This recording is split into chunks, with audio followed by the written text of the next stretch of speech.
Black magic কাজ করবে না। কেউ শত্রুতা করে আপনার বিরুদ্ধে ব্ল্যাক ম্যাজিক করবে, কালো জাদু করবে, তাবিজ কবজ কবিরাজ দিয়ে আপনার ক্ষতি করার চেষ্টা করবে, আপনার কোনো ক্ষতি করতে পারবে না।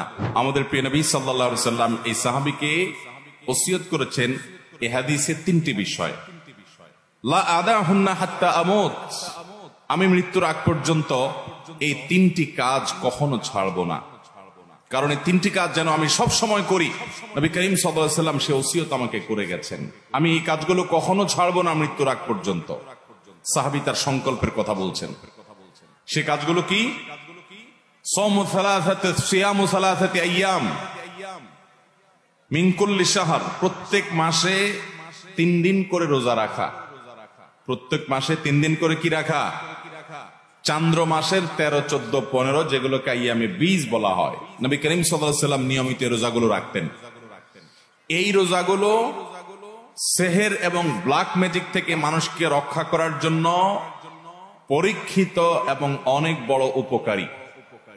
আমাদের সমাজে ঘরে ঘরে আজকাল ব্ল্যাক ম্যাজিক এবং জাদুগ্রস্ত রোগী পাওয়া যায়।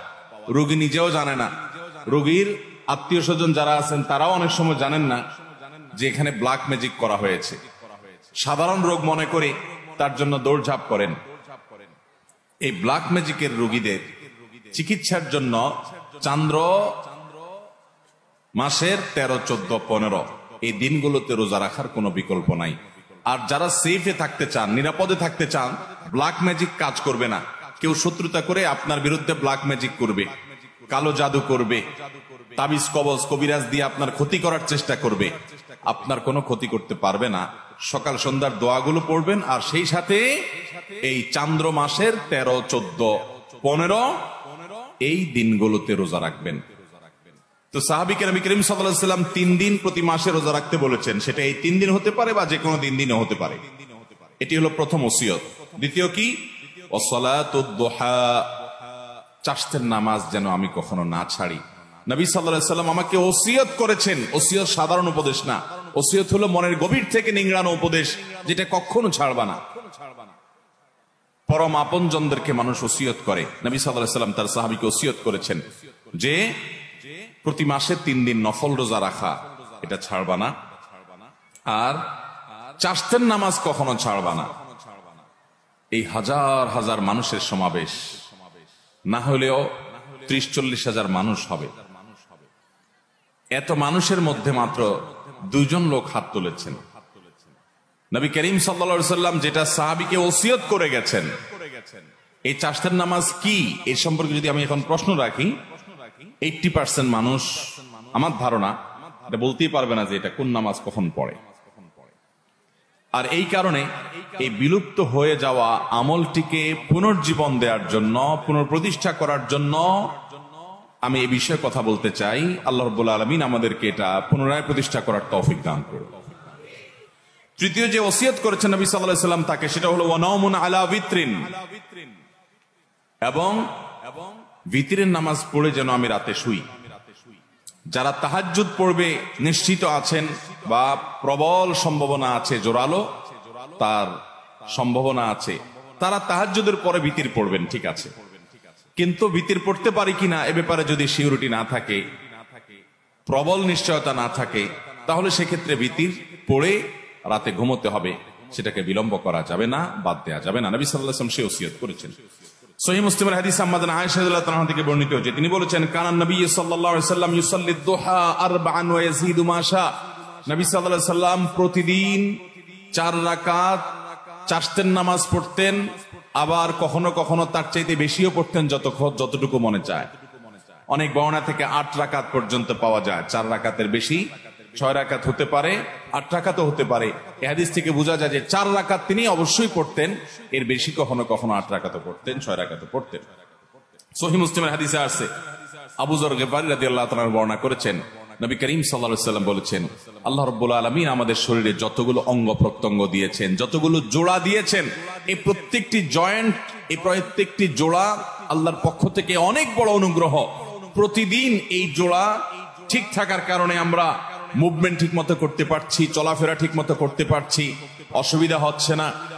এই যে আল্লাহ তাআলার এত বিশাল বড় নেয়ামত আমরা লাভ করতে পারলাম, সেজন্য প্রতিটি জোড়া, প্রতিটি অঙ্গের তরফ থেকে প্রতিদিন আমাদের সাদাকা করা উচিত। আমরা একবার সুবহানাল্লাহ বললে একটি জোড়া, একটা জয়েন্টের পক্ষ থেকে, অঙ্গের পক্ষ থেকে সাদাকা হয়, এর পক্ষ থেকে আল্লাহর শুকরিয়া আদায় করা হয়। একবার আলহামদুলিল্লাহ বললে, একবার সুবহানাল্লাহ বললে, একবার আল্লাহু আকবার বললে, একটা ভালো কাজ করলে, একটু দান সাদাকা করলে, কাউকে অন্যায় কাজ থেকে বাধা দিলে, কাউকে কোনো ভালো কাজের নির্দেশ করলে, এই প্রত্যেকটি ভালো কাজ মানুষের প্রতিটা শরীরের প্রতিটি জয়েন্ট থেকে সাদাকা হয়। এই যে মানুষের শরীরের শত শত জয়েন্ট, এই জয়েন্ট এবং জোড়া, এই অঙ্গ প্রত্যঙ্গ গুলো থেকে প্রত্যেকটি থেকে আলাদা আলাদা করে প্রতিদিন যদি সাদাকা দিতে হয়, তাহলে কি পরিমাণ নেকামল করা লাগবে। এই হাদিসে নবী সাল্লাল্লাহু আলাইহি ওয়াসাল্লাম বলেছেন, মানুষের শরীরের প্রতিটি জয়েন্ট, জোড়া, প্রতিটি অঙ্গ প্রত্যঙ্গ থেকে একটি কাজ প্রত্যেকটির তরফ থেকে সাদাকা করার, শুকরিয়া আদায় করার কাজ করে দেয়। সেটা হলো, যদি কেউ সালাতুদ দুহা বা চাশতের নামাজ পড়ে, তাহলে এই একটি কাজ তার শরীরের সমস্ত জয়েন্টের তরফ থেকে সাদাকা হয়ে যায়। মুহতারাম হাজরিন, এই সালাতুদ দুহা বা চাশতের নামাজের সম্পর্কে তিরমিজির বর্ণনায় আসছে, নবী করিম সাল্লাল্লাহু আলাইহি সাল্লাম বলেছেন যে আল্লাহ রাব্বুল আলামিন হাদিসে কুদসিতে বলেছেন, ইয়াবনা আদম, হে আদম সন্তান, এর কালি আউয়ালান নাহারি আরবাআন, তোমরা দিনের শুরুতে 4 রাকাত নামাজ পড়ো আমাকে সন্তুষ্ট করবার জন্য। এটা আল্লাহ বলছেন। আকফিকা আখিরাহু, তাহলে তোমাকে আমি দিনের শেষ পর্যন্ত পরিপূর্ণ সময়টাতে আমি যথেষ্ট হয়ে যাব সকল ক্ষতি থেকে বাঁচাবার জন্য। এই 4 রাকাত নামাজ সালাতুদ দুহা, যেটাকে আমরা চাশতের নামাজও বলি। নবী আলাইহিস সালাম অন্য হাদিসে বলেছেন, লা ইউহাফিযু আলা সালাতিদ দুহা ইল্লা আওয়াব, যারা আল্লাহর দিকে ধাবিত, আল্লাহর দিকে অগ্রসর, এলিট শ্রেণীর মুসলমান, সাধারণ শ্রেণী না, একেবারে সর্বোচ্চ মর্যাদার, সর্বোচ্চ শ্রেণীর আপার ক্লাসের মুসলমান, যারা এই আপার ক্লাসের মুসলমান, তাদের কাজ হলো আল্লাহর পথে ধাবিত তারা থাকে, আল্লাহর দিকে ঝুঁকে থাকে, আল্লাহর দিকে অগ্রসর থাকে। এই আওয়াব শ্রেণীর বান্দা, আপার ক্লাসের মুসলমানদের আমল হলো চাশতের নামাজ। এটা সাধারণ মুসলমানরা পারে না। এই জন্য নবী সাল্লাল্লাহু আলাইহি ওয়াসাল্লাম এটার নাম দিচ্ছেন ওয়াহিয়া সালাতুল আওয়াবিন। এটা হলো আওয়াবিনের নামাজ, অর্থাৎ আল্লাহর দিকে যারা ধাবিত থাকে তাদের নামাজ, সালাতুদ দুহা। এই নামাজটা কখন পড়তে হয়? এই নামাজটা পড়তে হয় সূর্য যখন তেতে যায়, সূর্যের উত্তাপে যখন বালি মাটি একটু গরম হতে লাগে, তখন থেকে নিয়ে জোহরের ওয়াক্ত হওয়ার আগ পর্যন্ত। এটা গরমের সিজনে এক টাইম হয়, শীতের সিজনে আরেক টাইম হয়। কারণ গরমের সময় সূর্য এক সময় উঠে, শীতের সময় সূর্য আরেক সময় উঠে। আনুমানিক বেশিরভাগ সিজনে দেখবেন আপনি 8টা, 8:30টার পর থেকে নিয়ে আপনার জোহরের আগ পর্যন্ত এই টাইমটাতে বালু তেতে যায়। কখনো একটু দেরি হয়, 9টা বাজে, বা কখনো একটু আগে হয়। তো এই 9টা, 10টা, 10:30 এই টাইমগুলোতে জোহরের ওয়াক্ত হওয়ার আগ পর্যন্ত 4 রাকাত নামাজ। কোন কোন বর্ণায় অবশ্য 2 রাকাতের কথা বলা হয়েছে, কিন্তু বেশিরভাগ বর্ণায় 4 রাকাতের কথা বলা হয়েছে। আবার অনেক বর্ণায় 8 রাকাতের কথা বর্ণিত হয়েছে। 2 রাকাত করে পড়তে পারেন। সালাতুল লাইলি ওয়ান নাহারি মাসনা মাসনা, নবী সাল্লাল্লাহু আলাইহি ওয়াসাল্লাম বলেছেন রাত এবং দিনের নামাজ হলো 2 রাকাত করে, নফল নামাজগুলো 2 রাকাত করে পড়ে উত্তম। যাই হোক, অনেক উলামা ইকরাম 4 রাকাত একসাথে করার কথাও বলেন। 2টা আকওয়াল আছে আমাদের মধ্যে, 2টা কওলি আছে। যাই হোক, তো চাশতের নামাজ হিসাবে আপনি 9টা 10টার দিকে কমপক্ষে 4 রাকাত নামাজ পড়বেন। কোন সূরা নির্ধারিত নাই, যেই কোনো সূরা দিয়ে পড়তে পারেন, সূরা ফাতিহার সাথে আরেকটা সূরা মিলিয়ে।